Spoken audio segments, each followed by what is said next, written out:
파출소도 공매로 나와요? 네, 맞아요. 지역이 부산이다 보니까 서울에 비해서 금액대가 좀 낮아요. 카페 3개라고 하면 느낌이 확 오는데 파출소 3개 하니까 친구한테 약속 장소 잡을 때 부산 어디에 있는 파출소로 와 그러는 거죠. 그리고 과거에 파출소에 관한 실제 안 좋은 기억이 있는 분들은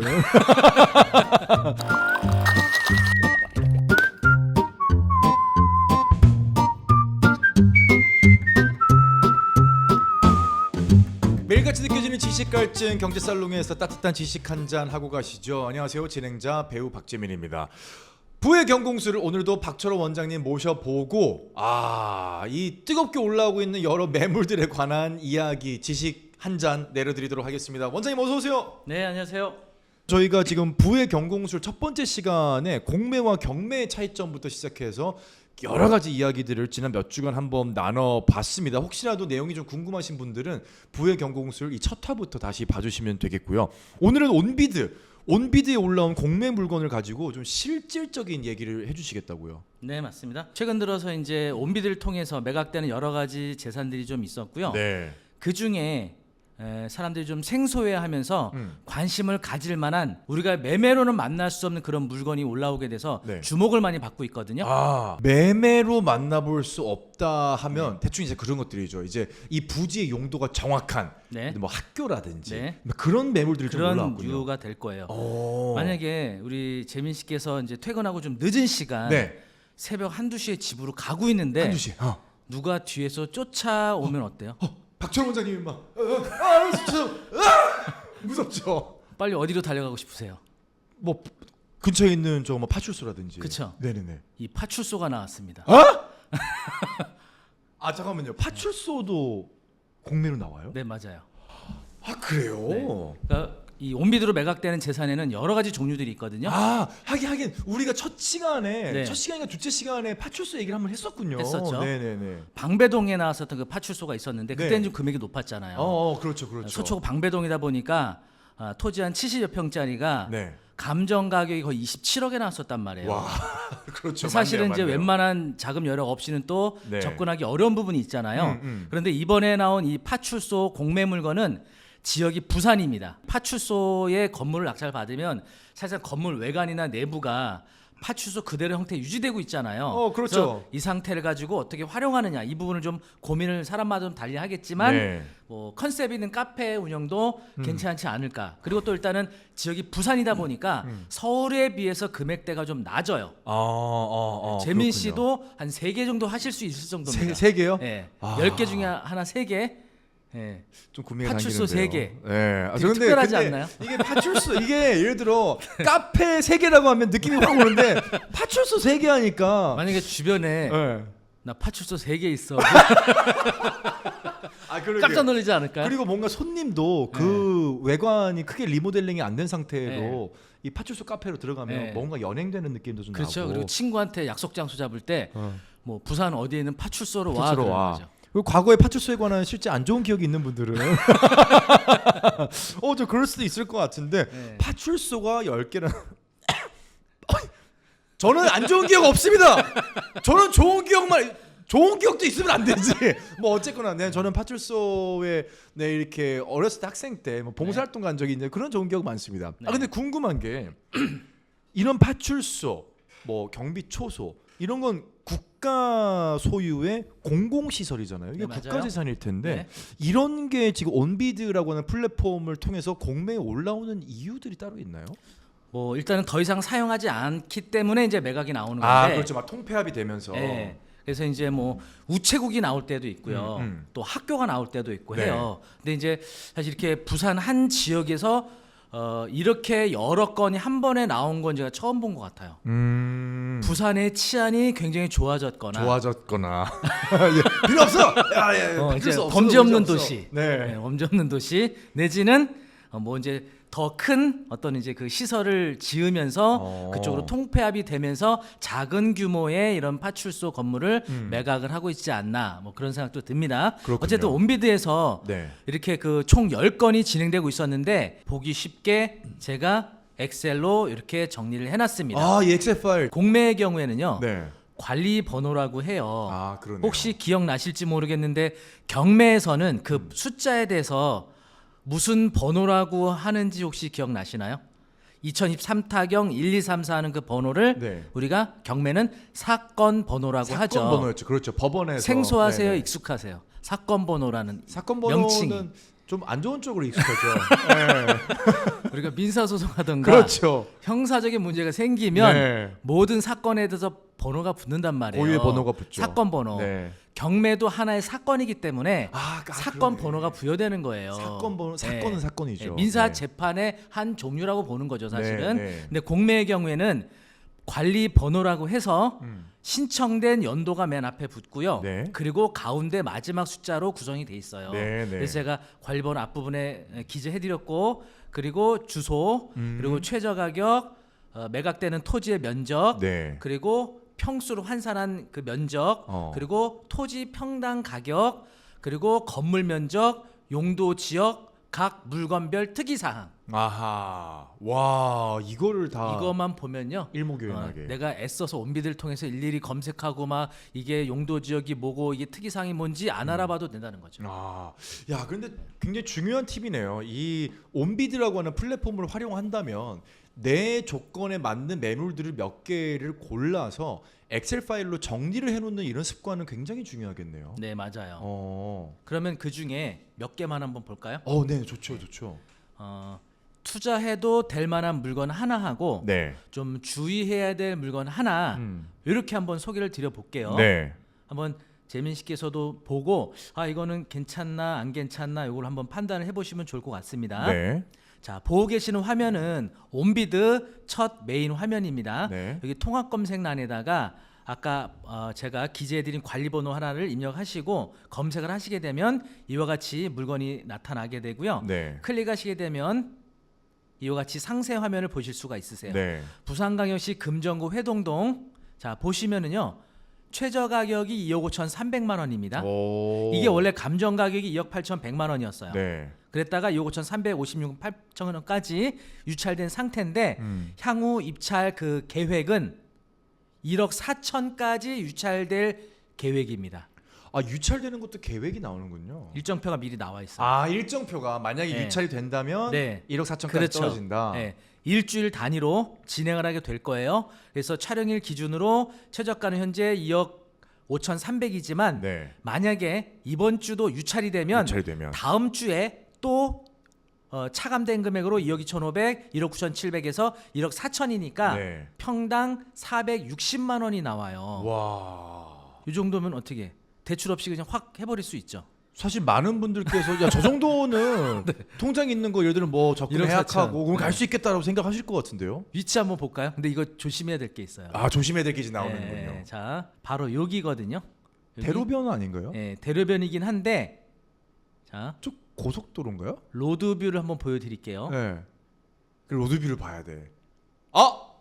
바로 요 파출소 건물인데 아, 고가도로 지나가는 고가 밑에 있네. 밑에 있어서 이게 유도인구도 거의 없을 거고 없고 사실은 활용성이 좀 떨어질 수가 있겠죠. 시끄럽고. 네, 그래서 사실은 이 건물의 경우에는 본인이 뭔가 직접 사용할 계획이 있을 때 아마 낙찰받으면 뭐 좋지 이걸 뭔가 수익형으로 운영하기에는 한계가 있을 그런 상권이 물건이죠. 형성되는 위치는 아니군요. 맞아요. 네, 그래서 이런 것들도 있으니까 네. 로드뷰도 봐야 되고 그러네요. 좋은 현장도 팁이네요. 가봐야겠죠. 네. 근데 이런 경우 있어요. 지금 이게 2014년 5월 로드뷰란 말이에요. 2014년이요? 네, 로드뷰 지금 이 사진이 10년 전 거네요. 네, 이게 업데이트를 안 하네요. 네. 그런데 현장 가면요. 네. 고가가 없어졌을 수도 있어요. 가봐야 돼요. 저도 안 가봐서 몰라요. 근데 그러네. 지금 왜 부산의 저 위치 같은 경우는 저 고가는 뭐 쉽사리 없어질 만한 고가는 아닌 것 같은데 네. 예를 들어 서울 같은 경우도 이따가 여러 없어지는 고가들이 경우, 없어지고 로드뷰 상에는 있지만 야 그럴 수도 있고 그래서 한번 임장을 가보거나 임장을 가야 한번 되는 해봐야 거죠. 되지만 만약 네. 고가가 아직도 존재한다고 하면 그런 한계점이 있는 거죠. 네, 그래서 감정가나 최저가가 많이 저렴할 겁니다. 이 물건은. 그래서 이제 그런 요 주변에 누구 거주하시는 분이 그냥 내가 사업장으로 네. 사무실로 그렇지. 사용하고 싶다 조용한 곳에서 작업용 건물이 필요하다 하시면 또 괜찮을 수도 있는 거죠. 그렇죠. 뭐 아지트용으로 네. 뭐 괜찮을 것 같기도 하고 네, 고가 맞아요. 밑에 주차장이 또 형성이 돼 있으니까. 네. 그래서 총 10건 중에 나름대로 제가 베스트를 좀 순서를 매겨서 네. 가장 투자 가치가 좋을 만한 걸 하나 제가 좀 뽑아봤거든요. 네, 네. 그걸 한번 보여드릴게요. 네. 방금 같은 경우는 가격은 뭐 저렴하죠. 접근성이 있지만 네. 투자 목적으로는 상당히 좀 고민을 해봐야 된다라는 매물의 특징이었고요. 다음은 부산광역시 사상구 주례동이라는 곳이에요. 사상구 감정 가격이 5억 8,300이었고요. 네. 그리고 현재 아직 그대로 금액이 진행 중에 있고 입찰 그 스케줄 표를 보시면 네. 이번 주에 입찰자가 없으면 동일한 금액으로 다음 주 한 번 더 진행을 하고요. 네. 최종적으로는 9월 9일에서 11일 날 3일간에 걸쳐서 2억 9,100까지 유찰될 계획입니다. 만약에 저 때도 유찰이 되면 어떻게 되나요? 중단이에요. 아. 여기서 수의 계약으로 가는 거예요. 마지막 그렇구나. 차수예요. 네. 그거는 국가재산일 때만 그런가요? 아니면 신탁재산도 그러고 수탁재산도 그러고 마지막 차수를 정해놔요. 차수를 정해놓는군요. 법원 경매는 최저가 유찰 제한이 없거든요. 네네. 그래서 이론상으로는 뭐 1,000원, 100원까지도 유찰이 가능해요. 있죠. 네. 제한이 없으니까. 그런데 이것들은 매매 방식으로 처분되는 부동산이기 때문에 매도하는 기관이 스케줄표가 1,000원까지 떨어지도록 기다리진 않죠. 그렇죠. 가끔 가다 보면요. 5년 전에 입찰을 진행했던 국유 재산들이 가끔 있거든요. 네네. 그때 입찰을 진행하는데 입찰자가 아무도 없었던 거예요. 네. 묵혀놔요. 어. 그랬다가 2, 3년 또는 4, 5년 후에 다시 꺼내요. 아, 그러면- 그러기도 하는구나. 그러면 지금 시세는 올랐을 올랐겠죠. 가능성이 있죠. 네. 그러면 그때 낙찰되는 경우도 생겨요. 그렇구나. 네. 그래서 무제한적 유찰되는 건 아니고 마지막 차수까지 계획을 하고 있는데 중간에 낙찰될 가능성이 좀 있겠죠. 네, 이 네. 물건의 경우에는 네. 자, 이 물건 위치를 보시면 네. 자, 부산 어. 2호선 냉정역 앞입니다. 와. 대로변 완전 앞에 역세권인데요? 있고요. 네. 네. 근데 부산 역세권은 서울 역세권하고 좀 분위기 다르더라고요. 조금 분위기가 다르긴 하죠. 네. 달라요. 노선도 사실은 서울만큼 그렇게 다양하지는 않고요. 바로 왕복 8차선 오. 도로 옆입니다. 네, 네, 옆에는 이런 고층 건물들이 있고요. 네. 바로 요 고층 건물 옆에 코너 자리 있습니다. 와. 네. 괜찮죠? 네. 바로 요 파출소 건물이 나오게 된 건데 또 뭐 장점이라고 할 수 있는 건 바로 옆에 스타벅스 드라이브 스루가 있습니다. 아하. 야, 뭔가 이제 그렇구나. 차량이나 사람의 네. 유입이 일어날 수 있는 그런 업종이기 때문에 네네. 뭔가 스타벅스하고 시너지 효과 낼 수 있는 업종이 입점할 수 있겠죠. 이 정도면. 네. 그리고 부동산 공부 해보시면 이제 지금은 굉장히 건물이 작잖아요. 네. 요거를 건물을 철거하고 새로 올릴 경우가 있거든요. 그렇죠. 그럴 때 몇 층까지 올릴 수 있느냐가 용도 지역이나 용도 지구에 따라 결정이 돼요. 결정이 되죠. 몇 종인지. 네. 자, 그런데 요 물건은요. 용도 지역이 준주거 지역이에요. 아, 준주거 네. 지역이에요. 준주거 지역의 경우에는 일반 주거 지역에 비해서 네. 상당히 높은 용적률을 사용할 수 있거든요. 그렇죠. 그래서 지금 2층으로 된 요 파출소 건물이지만 네. 더 높은 건물로 지을 수도 있다는 거죠. 물론 돈이 없다면 네. 요 건물 그대로 뭔가 활용을 하는 방법도 있을 거고 또 음. 자금 여력이 되시는 분은 건물을 새로 짓는 것도 고려해 볼 수 있다는 네, 거죠. 네. 이런 물건들이 진행을 하고 있는 겁니다. 어쨌거나 저 준주거 지역이면 저 건물 용도는 상가로 지금 써야 되는 거죠. 네, 맞아요. 네. 그리고, 저걸 예. 주택으로 이제 만들 수는 없는 거잖아요. 뭐 할 수는 있지만 용도 변경을 해야 되는 거죠. 그런 용도 네. 변경에 문제가 있고 주차장 확보가 그렇지. 필요하겠죠. 주택이기 네. 때문에 네네. 네, 그런 것들에 따라 뭐 주택으로 갈 수도 있는데 고려를 해봐야겠군요. 주택용 입지로는 대로변이라, 대로변이라. 네, 소음 때문에 네. 상업용 부동산으로 지어야 되지 않을까. 그래서 이제 그 요거를 이제 가설계도 좀 해서 몇 층까지 지을 수 있는지 타당성도 네. 한번 따져봐야 되고요. 요거를 현재 5억 8,300 정도로 하게 되면 토지가 요건 좀 작더라고요. 네, 네. 24평이에요. 오. 좀 작죠. 네. 그래서 건물을 새로 올린다고 하면 올리는 건 가능하지만 그 층별 면적은 크게 안 나올 거예요 아마. 좀 용적률이 저 작아서. 정도면 몇백 프로가 나오나요? 지금 그 준주거 지역에 대한 최대 용적률은 400%인데 400%. 조례 지자체마다 좀 다른 조례를 네, 적용하고 네. 있거든요. 그래서 부산의 경우에는 제가 정확하게 알아보지 않아서 네. 그 범위 안에서 용적률이 적용될 거예요. 와, 그래도 24평에 400%라고 예. 하면 건물을 올리는 것도 조금 이제 네. 그렇죠. 한 여러 가지 3층 내지 4층도 올릴 수가 있겠죠. 그렇죠. 작은 규모로 꼬마 올려야죠. 건물이 그야말로 될 네. 수가 있겠죠. 이제 그런 것들은 이제 실제 가설계를 해봐야 될 거고 네. 여기 평당가를 보니까 2,300만 원 정도 나오네요. 현재 5억 8천 기준 했을 때. 네. 근데 만약에 요 물건이 마지막 차수인 2억 9천까지 유찰돼서 떨어졌다. 네. 만약에 3억에 낙찰받잖아요. 네. 3억에 낙찰받으면 오. 평당 1,200이 나오는 거니까 와. 대로변에 역세권의 스타벅스 옆에 준주거가 1,200이면 부산이라 하더라도 상당하죠. 저렴한 거죠. 네, 상당하죠. 그런데 아마도 그 전에 낙찰될 가능성이 좀 있겠죠. 야, 이게 눈치 싸움이 정말 있겠네요. 맞아요. 결국 언제 입찰을 하느냐. 그렇죠. 이 눈치 싸움이 치열할 겁니다. 다음 유찰될 때를 기다릴 거냐, 네. 아니면 지금 그냥 내 돈이 이 정도 확보가 되어 있으니 지금 그냥 지르자인 네. 거냐. 맞아요. 결국은 가장 높은 가격을 제한하는 사람의 품으로 들어가는 거니까요. 맞아요. 그리고 이제 요 장점은 요 물건이 상업용 시설로 보기 때문에 대출이 잘 돼요. 그렇지. 네, 그래서 대출이. 주거용 부동산은 LTV, DSR이라는 대출 규제가 적용이 돼서 그렇죠. 내 소득이 많지 않거나 부채가 많으면 대출 많이 못 받잖아요. 네. 그런데 상업용 부동산은 사업자 대출을 활용하기 때문에 DSR을 보지 않고 감정 가격보다 낮은 금액으로 낙찰받게 되면 최대 80%까지 그렇죠. 대출도 돼요. 그렇죠. 80%까지 되죠. 만약에 3억에 낙찰받았다 그러면 2억 4천을 4천까지. 대출받고 네. 내 자금은 6천 플러스 취득세 등 부대 비용만 좀 들어가면 네. 이런 작은 규모의 파출소를 내 소유로 만들 수 있다는 거죠. 뭐 물론 사업성이라든지 또 위치라든지 이제 대출을 해주는 은행에 나와서 다 감정을 하겠지만 네, 80%까지 된다면 네 맞아요. 정말 이게 갭 투자인 네, 거잖아요. 맞아요. 어떻게 보면 굉장히 저렴한 가격으로 내 사업을 시작해 볼 수 있는 부동산을 네, 구매할 수 있다. 맞아요. 그래서 내가 뭐 2억 4천에 대한 이자를 뭐 1억에 한 40만 원, 80 한 이자를 100만 원 내야 되는데 월세가 150만 원 들어온다. 그렇죠. 그러면 괜찮죠. 50만 원 정도 들어온다고 하면 네. 뭐 그런 계산도 좀 해봐야 될 거고요.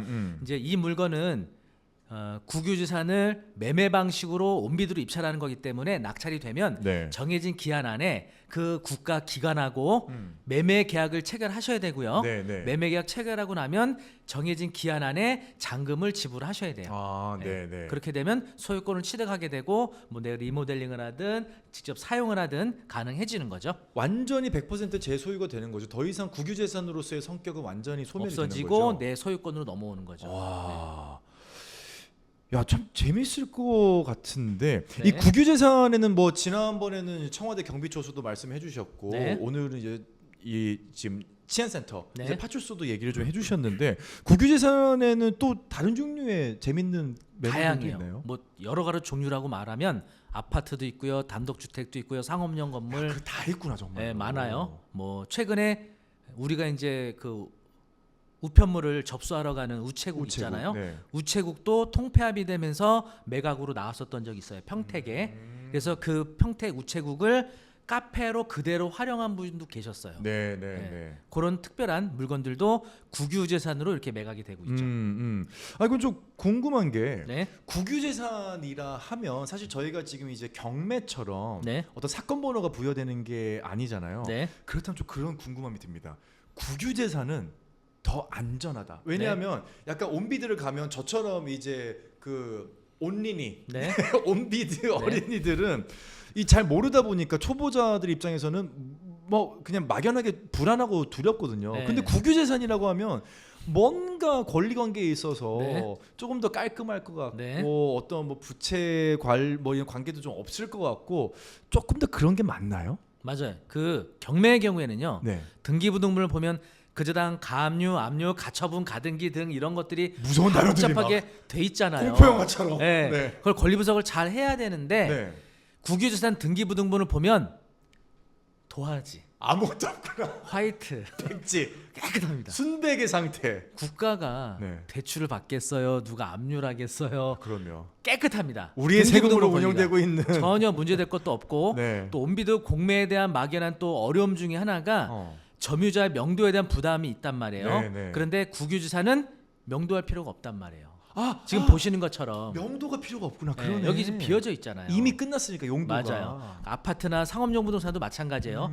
국유지산은 점유자가 없기 때문에 낙찰받고 대금 납부만 하면 키 넘겨받고 바로 활용이 가능한 거죠. 야, 그러네. 근데 딱 하나 네. 주의할 거. 이게 중요하거든요. 아, 갑자기 불안한데요. 뭐 대한민국 국적자가 되어야 되고 뭐 그런 건 아닌가요? 토지의 경우에 네. 무단 점유자들이 있는 경우가 있어요. 아, 임야 같은데 특히 그렇지. 개인 사유지 같은 경우에는 그래도 자기가 뭐 한적한 임야를 갖고 있다 하더라도 네. 한 번씩 둘러보거든요. 네, 네. 무단 점유자들 있지 않나? 그렇죠. 근데 국가는 사실 그런 것들을 잘 안 해요. 안 하죠. 오랜 기간 방치되다 보니까 이런 어떤 임야를 무단으로 점유해서 거주하는 이런 분들이 나타나는데 내가 이런 국유재산 임야를 낙찰받으면 그런 무단 점유자를 명도하는 부분은 낙찰받은 사람 책임이에요. 내 책임인 거죠. 예. 그런데 이때 법원을 통해서 강제 집행으로 내보내려면 네. 법원 경매의 경우는 인도명령이라는 제도가 있어서 네. 빠르게 강제 집행이 가능한데 온비들은 명도 소송을 해야 돼요. 그렇구나. 이런 부담이 좀 생길 수가 있죠. 물론 원만하게 협의하고 비용 좀 지불하고 네. 해결할 수도 있지만 저항을 하게 되면 강제 집행으로 갈 때는 좀 시간이나 변호사 선임 이런 것들이 필요하게 되는 거죠. 오히려 그런 부분에 있어서는 명도를 함에 있어서 경매가 조금 더 훨씬 좋긴 하죠. 유리한 부분이 예, 있는데 예. 공매로 가게 되면 무단 점유자들. 이런 부분은 처음부터 법적인 절차를 네. 이 인수한 사람이 네. 다 밟아야 해결을 되는군요. 해야죠. 그렇구나. 왜냐하면 무단 점유자를 내 임야에다 그냥 방치하잖아요. 네. 그렇게 되면 어떻게 되냐면 나중에 내 소유권을 그 사람한테 뺏겨요. 그렇죠. 아시네요. 네. 네. 실제로 왜냐하면 거기에 있었던 실소유권이라고 해야 될까요? 네. 이제 실제로 주거했던 여기 머물렀던 기간들을 증명해내고 사진 같은 걸로. 네. 그게 민법으로 점유로 인한 시효 취득이라고 하고요. 맞아요. 20년 동안 맞아. 타인의 소유를 네. 자기 소유 의사를 갖고 20년 동안 평온 공연하게 점유하면 맞아. 소유권을 취득한단 말이에요. 맞아요. 그래서 내 땅은 항상 내 권리는 내가 지킨다 그렇지. 하고 잘 감시하고 무단 점유자들이 나타나지 않도록 관리를 해줘야 돼요. 근데 이게 국가의 토지인 경우는 사실 관리 감독이 거의 이루어지지 않기 때문에. 네, 무단 점유자들이 발생하는 경우가 있죠. 그리고 그리고 분묘, 분묘의 가능성. 국유재산들의 특히 분묘가 많아요. 네네네. 네. 그냥 임야가 묘자리 좋은 데 있으면 그러니까. 거기다가 이제 조상들을 부모님이나 조상들 거기다가 모시는 경우들이 있어서 분묘 여부도 잘 확인하셔야 돼요. 야, 그렇게 분묘가 있다는 게 나중에 내가 이 권리를 취득하고 나서 발견이 되면 네. 그러면 그것도 역시 분묘의 이제 그 소유자라고 해야 되나? 담당자들한테 연락을 연고자. 네. 연고자들한테 연락을 일일이 다 해서 이것도 이제 또 이장을 하든지 해야 되는군요. 좀 어려운 문제예요. 와, 그거 진짜 어렵다. 아니, 그러니까 이 땅을 내가 국가에서 정식으로 공매를 통해서 매입을 했는데 네. 우리 조상님을 묻어놓은 이 배산임수의 이 좋은 네. 기운에 너 어디로 이장을 합니까? 네. 이렇게 나오게 된다면 이게 진짜 골치 아프겠네요. 네. 그러니까 협의가 가능한 경우, 협의가 되지 않는 경우, 좀 연고자를 민감하다. 찾을 수 있는 경우, 연고자를 찾을 찾지도 수 못하는 없는 경우, 이런 경우에 따라 처리할 수 있는 절차들이 좀 달라서 좀 어쨌든 좀 상당히 난이도가 있습니다. 토지 같은 경우는 정말 좀 잘 봐야겠군요. 네, 맞아요. 이런 것들을 조심하면 네. 그 외에는 국유재산에서 문제될 거는 특별히 없는 거죠. 그러면 저 같은 초보자들은 온비드에서 국유재산으로 올라오는 목록들을 좀 집중해서 보면 조금 네. 더 수월하게 시작할 수 그렇죠. 있겠네요. 네, 명도 부담 없죠. 네. 권리관계 깨끗하죠. 그리고 좋은 입지에 있는 것들을 또 선택하면 투자 가치 있는 것들을 찾을 수도 있고요. 맞아. 국유재산들이 보면 사실 좋은 입지에 있는 물건들이 있어요. 그러면 얼마나 많겠어요. 파출소 어디 외진데다 안 두잖아요. 그러면 접근성이 좋아야 되니까 네. 빨리 무슨 일 있으면 빨리 뛰어와야 되거든. 그렇죠. 우체국. 그러면 네. 아니 우체국 이 차와 오토바이가 쉽게 들어와야 되거든. 맹지에 있을 리는 없잖아요, 우체국이. 맞아요. 네. 야, 그러네. 이거 온비드에 관해서 뭐 저희가 온비드 얘기만을 하는 것은 아니고 경매와 공매 또 여러 가지 올라오는 이런 방법들을 얘기를 하는 것이긴 하지만 주의하셔야 될 점은 저희가 이런 매물들을 실제 사례로 들어드리는 것은 교육적인 자료를 위해서 저희가 예시로 들어드리는 거지 절대로 이 매물을 여러분들 구매하십시오. 여러분 들어가셔야 됩니다. 이 얘기가 아닙니다. 실제로 올라온 사례를 통해서 이러한 주의점이 있고 이러한 특장점, 특징들, 장점과 단점이 있다라는 점을 말씀드린다는 점, 그리고 투자는 저희가 절대로 권유를 하거나 권고를 하는 점은 아니라는 것을 여러분들 꼭 유의해 주시기 바라겠습니다. 그럼 부산에 가볼까요? 아실래요? 자, 저희 그러면 현장 마치고 촬영. 예, 부산 지금 아까 그 고가 밑에 고가 예, 인쇄 지금 확인하러 가시죠. 예, KTX 지금 예, 시간 뭐 충분하니까. 예. 자, 부의 경공술 오늘은 여기까지 박철호 원장님 만나뵙고요. 다음 주에보다 더 풍성한 소식으로 찾아오도록 하겠습니다. 저희 이제 부산 갑니다. 자, 여러분 다음 주에 뵙겠습니다.